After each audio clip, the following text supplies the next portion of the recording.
बिस्मिल्लाहिर्रहमानिर्रहीम रब्बिश्रह ली सदरी व यस्सिर ली अमरी वहलुल उक़दतम मिन लिसानी यफ़क़हू क़ौली वजअल ली वज़ीरम मिन अहली रब्बी यस्सिर वला तुअस्सिर वतम्मिम बिल खैर। क्वेश्चन है यहाँ पे, what is new criticism, how can it be considered as the modern method of critical analysis. वो कहता है कि ये न्यू क्रिटिसिज्म क्या चीज़ है जो कैथरीन बेल्सी ने अपनी प्रैक्टिकल क्रिटिसिज्म में बताई है, और हम इसको कैसे कंसीडर करते हैं कि ये मॉडर्न मेथड है ऑफ क्रिटिकल एनालिसिस का। New criticism was a reaction against the orthodoxy of expressive realism. In 1940s and 50s, the new criticism in USA put their whole emphasis on the text. As text, it became a central plank in what was known as new criticism. 1940s और 50s में जो है सारा emphasis जो था वो text के ऊपर रखा जाता था, or it became a central plank in what was known as new criticism. और बाद में जो है इसको जो है मतलब ये एक सेंट्रल प्लैंक बन गया जिसको आज हम न्यू क्रिटिसिज्म कहते हैं. Here we will have a brief gaze upon some of critics that uphold the structure of new criticism. अब यहाँ पे हमने जो है कुछ क्रिटिक्स के बिलीफ के ऊपर, उनके थियरीज के ऊपर देखा कि वो क्या स्ट्रक्चर ऑफ न्यू क्रिटिसिज्म जो है उसको देखते हैं. John Crow Ransom wrote a book, The New Criticism, in which he proclaims criticism is the attempt to define and enjoy the aesthetic or characteristic value of literature. Aesthetic एक ऐसे art को कहते हैं जिसको देख के, जिसको पढ़ के आपको एक लुत्फ आता है. ठीक है, आप एक सरूर की कैफियत में चले जाते हैं. Art for the sake of art, जो कि एस्थेटिसिज्म की जो डेफिनेशन ऑस्कर वाइल्ड ने बताई थी, वो कहता था art for the sake of art. और एस्थेटिक बेसिकली ये होता है कि आप आर्ट के अंदर ब्यूटी फाइंड आउट करना शुरू कर देते हैं. आपको आर्ट के अंदर ब्यूटी मिलती है और उस ब्यूटी की वजह से आपको एक प्लेजर मिलता है. तो वो कहता है कि क्रिटिसिज्म जो है वो एक अटेम्प्ट है कि आप डिफाइन करें और एंजॉय करें द एस्थेटिक और characteristic value of the literature. Ransom has developed a distinction between texture and structure. और रैनसम ने एक जो है डिफरेंस बयान किया बिटवीन टेक्सचर और structure. The structure is the story, the object or situation or whatever which gives us the argument of the poem. The texture is the thingness of the thing by which it is particularized. ठीक है, अब वो यहाँ पे कहता है, ransom की बात आएगी. पॉइंट्स बेटा आप अपनी कॉपीज पे या जहाँ पे भी आपने लिखने लिखते रहें, रैनसम लिखें और साथ लिखें distinction between texture and structure, और साथ ही नीचे लिखें स्ट्रक्चर क्या है, वो स्टोरी है, ऑब्जेक्ट है या फिर सिचुएशन है या एनीथिंग. और टेक्सचर स्ट्रक्चर हम किस चीज को कहते हैं, हम कहते हैं एक चीज का जो चौखटा होता है जिसके ऊपर एक चीज बनाई जाती है. ठीक है, इंसान का जो स्केलेटन है वो उसका स्ट्रक्चर है, उसके ऊपर फिर सारी स्किन है, उसके अंदर कुछ बॉडी पार्ट्स हैं, दिस एंड दैट. तो एक स्ट्रक्चर होता है, एक चौखटा होता है जिसके ऊपर एक कहानी लिखी जाती है, एक ऑब्जेक्ट को डिफाइन किया जाता है या सिचुएशन होती है. और whatever which gives us the argument of the poem, the texture और जो भी चीज जो हमें argument of the poem बताती है, मेन थीम बता देती है, मेन पॉइंट, मेन आर्गुमेंट जो है वो हमें स्ट्रक्चर डिफाइन करता है कि ये किस स्ट्रक्चर के ऊपर कहानी लिखी गई है और मतलब इसकी क्या ऑब्जेक्ट है, क्या सिचुएशन है. मतलब अगर हम हेडा गैबलर की बात करते हैं तो उसका स्ट्रक्चर किस बेस के ऊपर रखा गया था. वो एक ऐसी लड़की थी, एक ऐसी खातून थी जो कि एक ऐसी सोसाइटी में, जो कि नॉर्वेजियन सोसाइटी थी 19th सेंचुरी की, उसमें एक जो है लिबरल माइंडेड एक खातून थी जो कि वहाँ पे एडजस्ट नहीं कर सकी. तो उसका स्ट्रक्चर किसके ऊपर लिखा गया था, उस मतलब स्ट्रक्चर क्या था उस पोएम का, बेसिकली वो नॉर्वेजियन सोसाइटी के ऊपर लिखी गई थी और एक खातून के बारे में जो कि एक लिबरेटेड वुमन थी. ठीक है, लिबरेटेड माइंडेड वुमन थी. और टेक्सचर क्या होता है, texture is the thingness of the thing by which it is particular. अब उसका हर चीज का देखें एक टेक्सचर होता है. For example thickness of the thing, एक दीवार है उसके ऊपर एक कार्विंग हुई हुई है, हम कहते हैं इसका टेक्सचर ऐसा है, देखने में ऐसी हो रही है, इसकी कार्विंग की वजह से ये चीज नुमाया हो रही है। तो थिकनेस ऑफ द थिंग यानी कि उस चीज के अंदर कुछ ऐसा पर्टिकुलराइज कर देना उस चीज को कि वो दीवार एक कार्व हुई हुई दीवार, या बाजू का कुछ दीवारों के ऊपर ऐसा पेंट या ऐसा कुछ लिखा हुआ होता है जिसकी वजह से वो बाकी सारी चीजों से या बाकी दीवार की साइडों से कुछ पर्टिकुलराइज हो रही होती है। एक कमरे की 4 दीवारें, एक दीवार के ऊपर आपने कुछ खूबसूरत सा टेक्सचर बनाया हुआ है, उस पे कार्विंग है या कोई पेंटिंग है या कुछ भी है, उसकी वजह से वो दीवार क्या होती है, पर्टिकुलराइज हो रही होती है, उसकी एक अपनी एक आइडेंटिटी बन जाती है, उसकी वजह से वो हाईलाइट हो रही होती है। कहानियों में भी बहुत सी कहानियां होती हैं, लेकिन कुछ कहानियों का टेक्सचर ऐसा होता है कि वो पर्टिकुलराइज हो जाती है, ठीक है, हाईलाइट हो जाती है। For example, ransom allows for studies R technique of art, which in the case of poetry would concentrate on those devices which distinguish it from prose, structure, scene, description, basic setting of the text or poem. अब यहाँ पे ransom ये कहता है कि studies R technique of art, ये हम जिस तरीके से स्टडी करते हैं, हम लिटरेचर भी तो पढ़ रहे हैं, that is basically the technique of art, कि हम किस तरीके से स्टडी कर रहे हैं। Which in case of poetry would concentrate on दो डिवाइसेस, पोइट्री में हम क्या करते हैं, लिटरेरी डिवाइसेस के ऊपर कॉन्सेंट्रेट करते हैं, विच डिस्टिंग्विश इट फ्रॉम प्रोज, जो कि उसको वो पोइट्री जो होती है, पोइट्री के वो डिवाइसेस होते हैं, पोइट्री के जो लिटरेरी डिवाइसेस होते हैं वो उसको प्रोज से, स्ट्रक्चर से, सीन से, डिस्क्रिप्शन से, basic setting of the text और पॉइंट से डिस्टिंग्विश कर देते हैं, ठीक है, उस पोएम के devices. Texture, the emotions combined with the structure is texture, ठीक है, और वो जो इमोशंस जो हैं वो कंबाइन होते हैं, structure sorry texture, the emotion combined with the structure is texture, it carries the creative element that make the poem superior।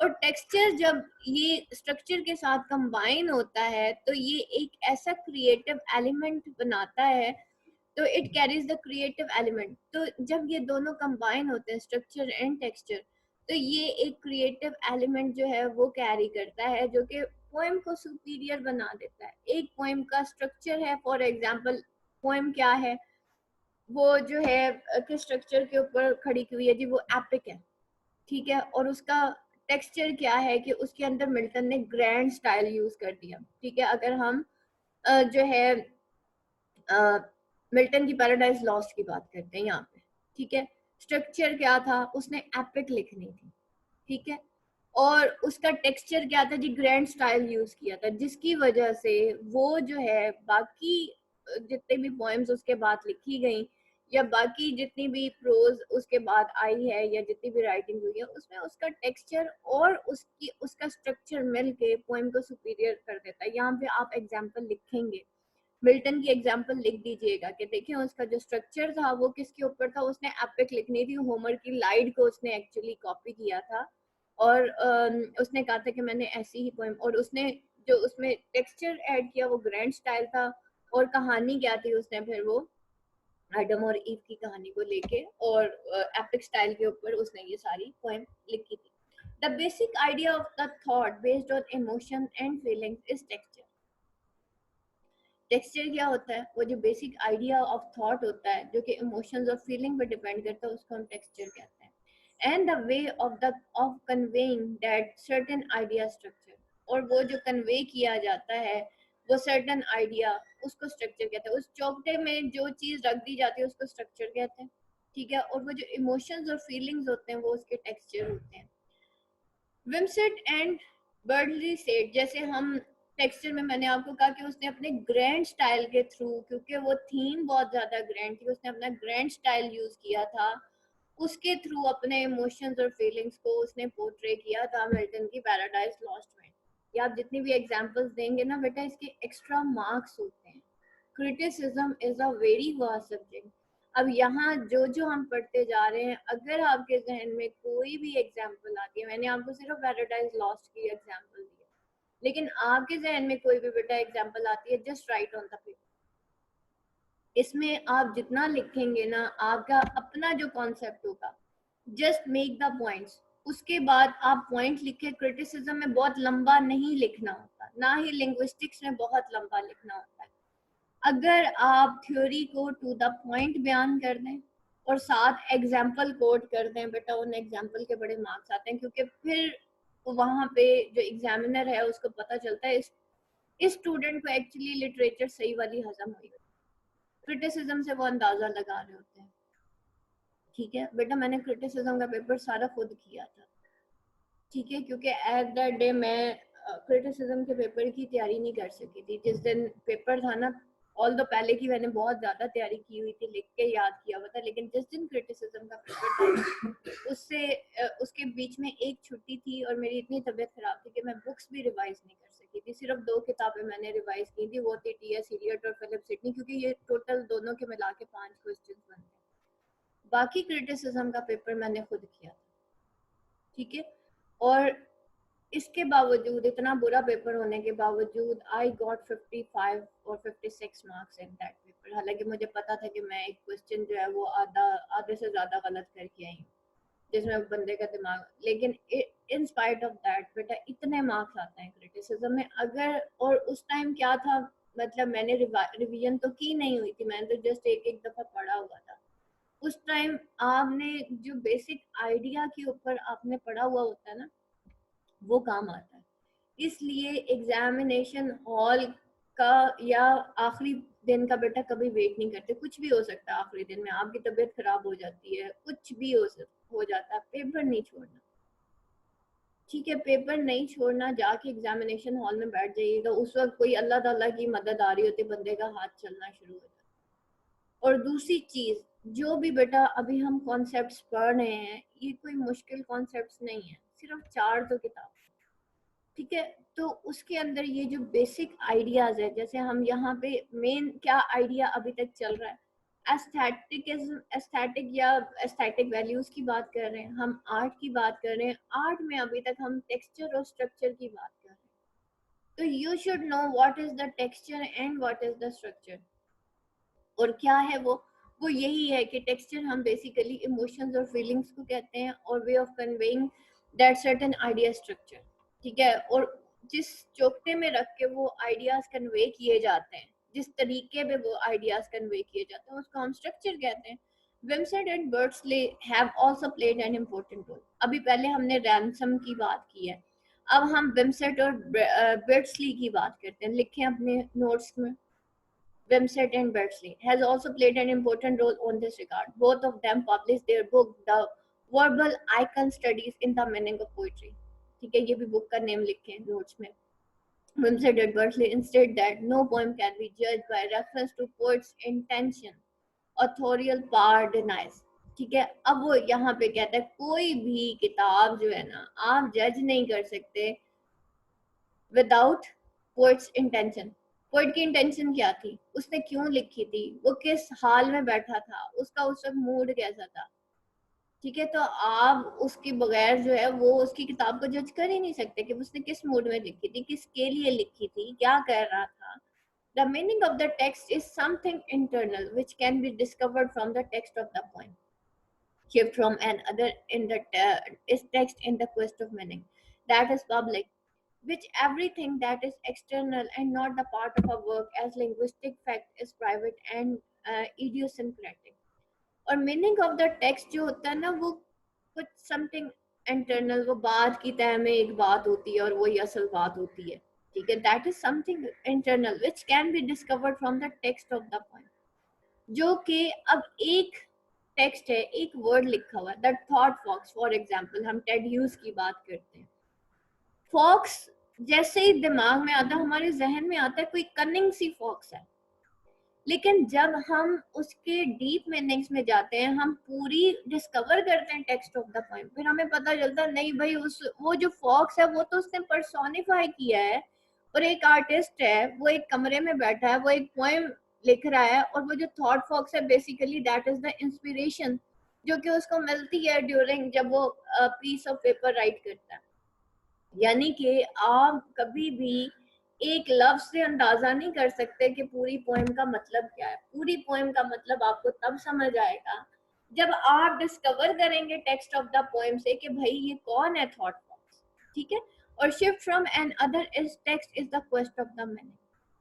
और वो क्या होता है, shift from another is text in the quest of meaning, जो कि दूसरे text से shift हो रहा होता है और यही क्वेस्ट ऑफ द मीनिंग होता है। हम असल वो देखें कितनी उसने ना एक ऐसी जिसमें तजस्सुस बहुत ज्यादा था ना कि अच्छा अब क्या होगा, अब क्या होगा, हम वेट कर रहे होते हैं फॉक्स क्या करेगी क्या करेगी। तो बेसिकली क्या होता है, that is basically the idea, the inspiration, the level of inspiration या level of creation, creating a piece of art के एक आर्टिस्ट किस तरीके से वन बाय स्टेप किस तरह से उसका जो एक पीस ऑफ आर्ट है वो कंप्लीट होता है। That is public, which everything that is external and not the part of the work as linguistic fact is private and idiosyncratic. और क्या होता है टेक्स्ट ऑफ द पोएम जो कि पब्लिक होता है, एवरीथिंग दैट इज एक्सटर्नल, हर चीज जो होती है एक्सटर्नल होती है, and not the part of the work as linguistic fact is private and idio. और कोई भी part of work as a linguistic fact जो है ना तो वो प्राइवेट होता है ना ही इडियोसिंक्रेटिक होता है। For example, for critical purpose, it is better to study Coleridge Kubla Khan with a dictionary in your hand. अब हम देखते हैं कि मीनिंग ऑफ द टेक्स्ट की बात हो रही है और अभी हम क्या बात कर रहे हैं कि इससे पहले हमने क्या बात किया, हमने एक क्रिटिक को लिया और उसका जो नेम था वो रैनसम था। रैनसम ने डिस्टिंक्शन की बिटवीन टेक्स्ट एंड स्ट्रक्चर की। दूसरा हमने अभी जो है बात की विमसेट एंड वर्ड्सली की, जो कि मीनिंग ऑफ द पोएम की बात करता है, वो टेक्स्ट की बात करता है। वो कहता है कि टेक्स्ट जो है ना वो आप एक मीनिंग से नहीं अंदाजा लगा सकते, आप पूरी पोएम को पढ़ेंगे फिर आपको basic meaning of the text जो है वो समझ आएगा, ठीक है। ये नंबर 2 पॉइंट हो गया हमारा। अब वो कहता है कि इस पर्पस के लिए चलें जी, अब हम कॉलरिज की Kubla Khan with the dictionary in your hands उसको स्टडी करने की कोशिश करते हैं, rather with the elaborate investigation into Coleridge reading made by professor Lowes in road to Xanadu. अच्छा, वो कहता है Cleanth Brook says that literature is a description and evolution of the object.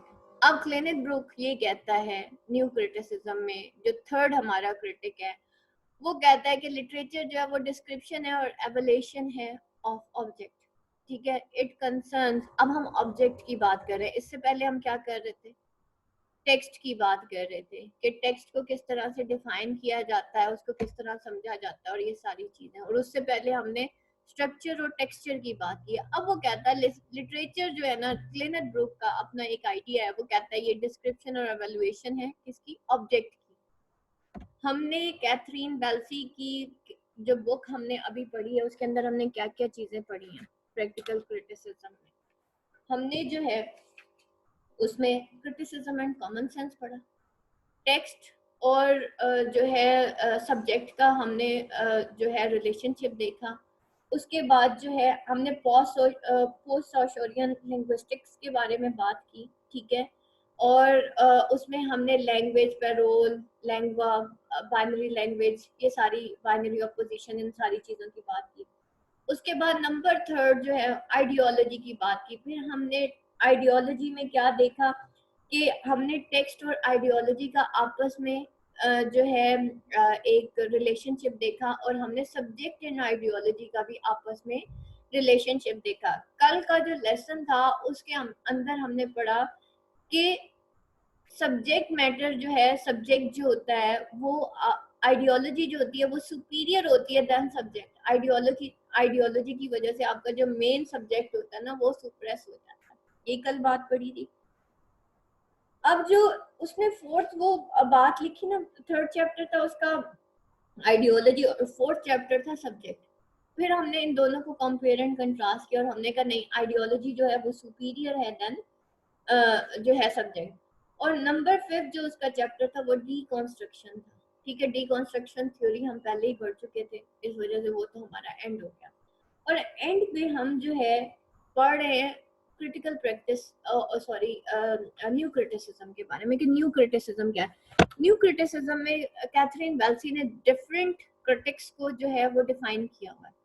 अगर आप रेमंड विलियम भी खोल के देख लेते ना बेटा, रेमंड विलियम ने इससे भी ज्यादा क्रिटिक्स को डिफाइन किया हुआ है, ठीक है। उसने न्यू ओल्ड ये सारे, कैथरीन वेल्सी के 4-5 क्रिटिक्स हैं जो उसने डिफाइन किए हुए हैं इस किताब के अंदर, या 6-7 होंगे, लेकिन हर क्रिटिक की एक अलग थ्योरी है, वहां पे एक एक क्वेश्चन है उसके अंदर डिफरेंट क्रिटिक्स है।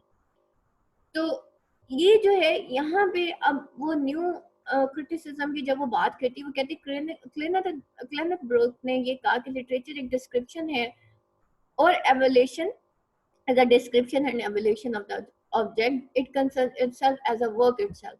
और ये जो है itself, लिटरेचर जो है वो itself a work है, ठीक है। in reply to those who argue that this isolation of work cuts it loose from its author and his life and from its reader and their response, Brooke insists that what belongs to biography and psychology may be interesting, but it is not to be confused with an account of the work।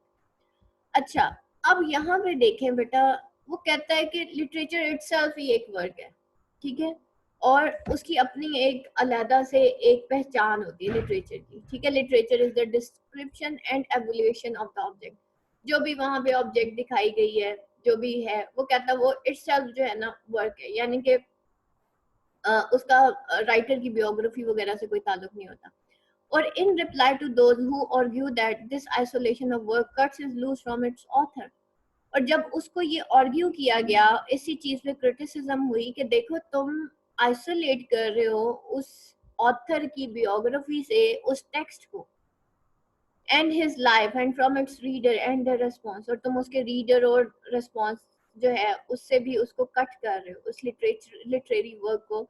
तो Brooke ने ये कहा कि what belongs to biography and psychology may be interesting. वो कहते हैं जो चीज बियोग्राफी और साइकोलॉजी से रिलेट करती है वो इंटरेस्टिंग जरूर होती है, but it is not to be confuse with an account of the work. लेकिन वो कहता है कि इसको, इस बियोग्राफी को और उस साइकोलॉजी को, वो जो अकाउंट ऑफ वर्क है उसके साथ कंफ्यूज नहीं करना चाहिए। अच्छा, इसमें ना एक चीज याद रखिएगा बेटा, एक होती है बियोग्राफी साइकोलॉजी ऑफ द ऑथर, दूसरी तरफ होता है उसका वर्क। अब आप देखिए ना, हम टीएस इलियट अभी आप पढ़ेंगे ना, ट्रेडिशनल एंड इंडिविजुअल टैलेंट, आप बहुत इंटरेस्टिंग, वेरी इंटरेस्टिंग क्रिटिसिज्म की बुक है वो। उसके अंदर ना वो पोएट की जो पोएम है ना उसको वो शो करता है कि जो piece of work of art है ना, एक जो अच्छा आर्टिस्ट होता है ना वो एक ऐसा पीस ऑफ आर्ट क्रिएट करता है जिसमें उसकी पर्सनैलिटी नहीं होती, यानी कि अपनी पर्सनैलिटी को वो बिल्कुल आइसोलेट कर देता है और एक पीस ऑफ आर्ट क्रिएट करता है, ठीक है। वही असल आर्ट होता है, वही इंडिविजुअल टैलेंट होता है। असल इंडिविजुअल टैलेंट ये है कि फॉर एग्जांपल मैंने एक कोई भी पोएम लिखी, लेकिन उसमें से मैंने अपनी शख्सियत को निकाल दिया, अपनी शख्सियत से निकल के मैं उन अल्फाज में खो गई, और मैं उन अल्फाज में खोते हुए मैंने उन्हीं अल्फाज को, या फॉर एग्जांपल जैसे कीट्स की ऑड टू नाइटिंगेल, उसको एक नाइटिंगेल की कू की आवाज आई थी, ठीक है। वो उस आवाज में इतना खो गया कि वो अपने आप को भूल गया, और उसने पूरी की पूरी एक ऑड टू नाइटिंगेल ला के लिख दी, ठीक हो गया। अब यहाँ पे आप ऑड टू नाइटिंगेल लिख सकते हैं, उसकी एग्जाम्पल लिख सकते हैं, ठीक है। और ये टीएस इलियट ने भी कोट किया है कि देखें कीट्स ने, और उसी को हम कहते हैं कि भाई ये नेगेटिव कैपेबिलिटी है। ये जो नेगेटिव कैपेबिलिटी है ये टीएस इलियट ने डिफाइन की थी, ठीक है। और ये सारी चीजें अब जब आप टीएस इलियट को पढ़ेंगे आपको तब जॉन कीट्स बहुत अच्छा समझ आएगा, ठीक हो गया। तो यहाँ पे वो कहता है कि आप उसको अकाउंट ऑफ वर्क के साथ कंफ्यूज ना करें। अब हम ऑटो नाइटिंगेल पढ़ते हैं, लगता है कीट्स के इर्द गिर्द कोई डेथ हुई थी या कुछ ऐसा था, बल्कि हमें यही पता चला कि कीट्स जो है वो एक आवाज थी जो कि एक नाइटिंगेल की थी, उसकी कू से वो इतना इंस्पायर हुआ कि उसने एक पोएम लिख दी, ठीक हो गया। तो अब देखें इसमें जॉन कीट्स की पर्सनैलिटी, उसकी साइकोलॉजी या उसकी बायोग्राफी इंटरेस्टिंग जरूर है, ठीक है, हमें पता चला अच्छा जी वो इस मूड में बैठा था और उसने वो एक उसकी साइकोलॉजी जस्ट ये थी कि भाई वो अपने फीवर और फ्रेड से दूर भागना चाहता था, दैट इज द साइकोलॉजी, ठीक हो गया।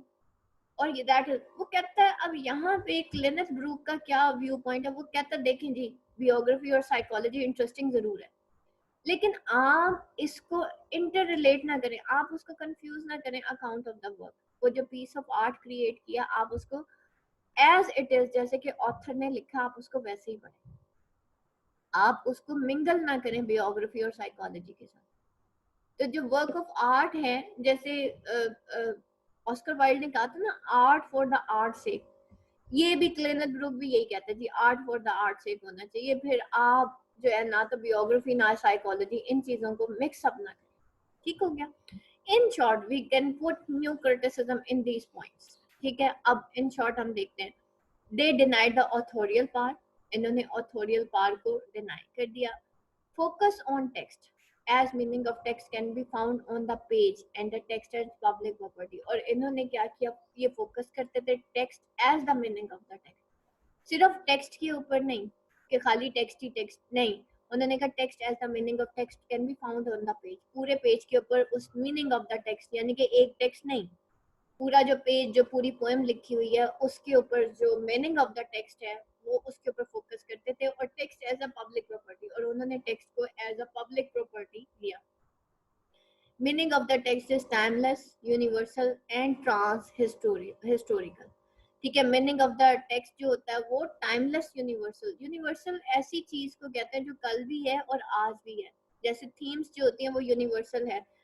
थीम ऑफ ट्रुथ जो है वो देखें ना, जब से दुनिया बनी है, क्रुएलिटी, हिपोक्रेसी, ये सारी क्या चीजें, ये यूनिवर्सल थीम्स है ना, यूनिवर्सल आइडियाज है।